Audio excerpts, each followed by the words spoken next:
Alright fellas, so we just saw the Benn Eubank rematch go down, and it didn't really go how we all expected. After such a close first fight, it was inevitable that they would do it all again, and even though we all expected another brawl, it did kinda turn out to be the opposite. So, after a build-up filled with so many what-ifs, we need to break down what just happened in this monumental fight. Is this the last we will see of Benn versus Eubank? And if so, what should we expect next for the pair? Now, Fight Week this time round was a bit different. Of course, the hype would never reach the levels of the first fight, but this rematch did still have some heat around it. Most of the what-ifs from the first fight carried over into this fight. Questions around Eubank's weight and Benn's power still remained. Not much seemed to be truly answered in the first. And with this fight this time round, most of us expected to get a bit more of a clearer answer. I think the most surprising part of this fight week was Eubank's seemingly successful weight cut. We all know the huge issues he had first time round, so for this rematch, he seemed to have made the weight a lot better, and we expected that to carry over as a huge positive through to the fight. Although, it didn't really seem to. From the first spell, Eubank did not look comfortable in there, plain and simple. Conor Benn seized control instantly. He took center ring, hammered Eubank's body, and immediately set the pace.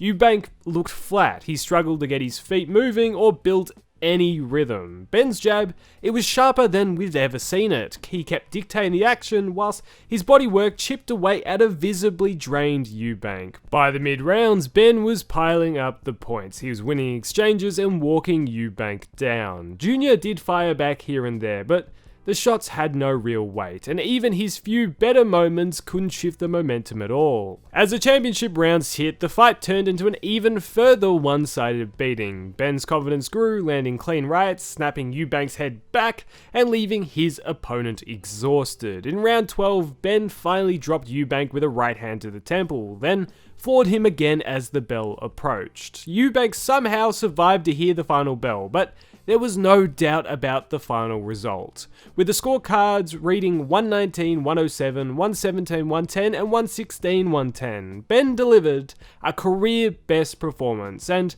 the most comprehensive win imaginable over a battered, fading foe. Benn said in his post-fight interview that this was the definitive end of their saga, and I do honestly agree with him. Although it is 1-1, I can't see another fight going any different at this weight. And I don't see Benn's team being too enthusiastic to jump up another few pounds. I would struggle to also see how they would try and sell a third match after such a one-sided beatdown.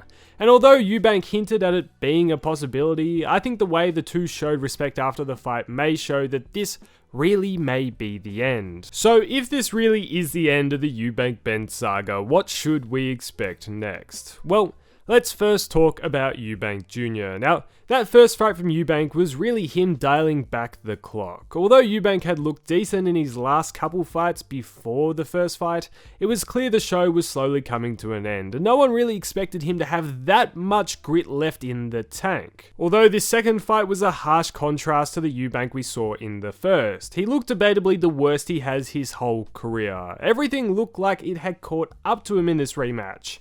In boxing years, he's getting up there, and you can't outrun Father Time forever.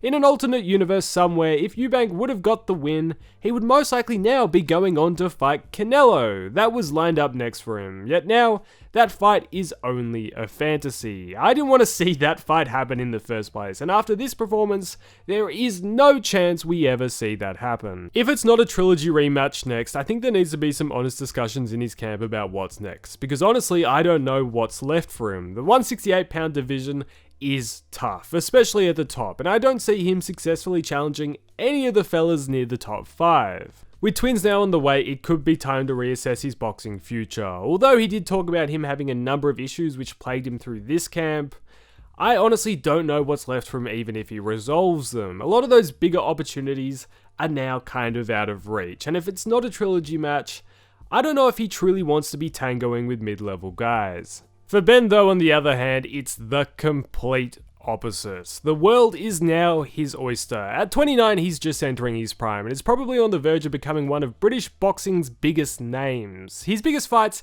are still ahead of him, and he's lucky that 147 is such a talent-rich division of many big names, with many fights which honestly are pretty winnable. Some of the names he called out included Barrios, Rolly Romero, Ryan Garcia, all fights to me, which I think Benn has a chance of winning. The first goal for them will be to become a world champion. They will want Conor following in his father's footsteps and becoming the WBC champion. It's just the common sense next step. Barrios currently holds the belt at 147, and if you watch his Pacquiao fight, you would know he's easy work really for any contender who wants the strap. And that's why the Garcia camp is working very hard to try and make that fight happen for that WBC title. If that fight does materialize, Garcia Barrios, I believe Benn fights the winner. If it doesn't happen, I believe Benn fights Barrios. Ideally, the biggest fight you would want and that you could make is Ryan Garcia versus Conor Benn, which I think is a winnable fight for Conor if Ryan continues on his decline. That would also be a massively viral fight, in which if Benn would win, would launch him properly into the American stratosphere. The main question though circling all of this is how would Benn do moving back down to 147? After fighting and training at this higher weight really for about 18 months, I don't think it will be the easiest task for him to move back down, although if he can comfortably move back down, that new strength could be a huge advantage.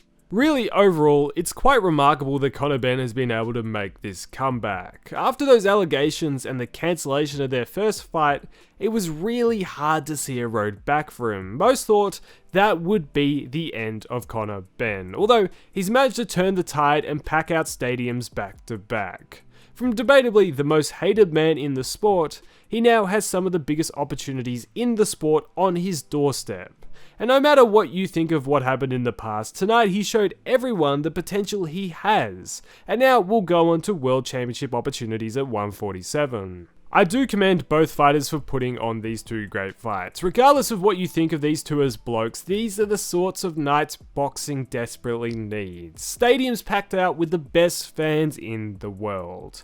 Although this wasn't as exciting as the first, it was still a great night of boxing, and for Benn, I honestly think this is only just the beginning. Yet now, I want to hear what you guys think at home. If you made it this far in the video, you definitely have some opinions. So let me know what you think of Benn and Eubank's performances. Can Eubank fight on? And can Benn win a world title at 147? Let me know all your thoughts in the comments down below. If you did enjoy the video, please consider liking and subscribing, as it really does a ton to help the channel. Yet, thanks for watching fellas, and I'll catch you in the next one.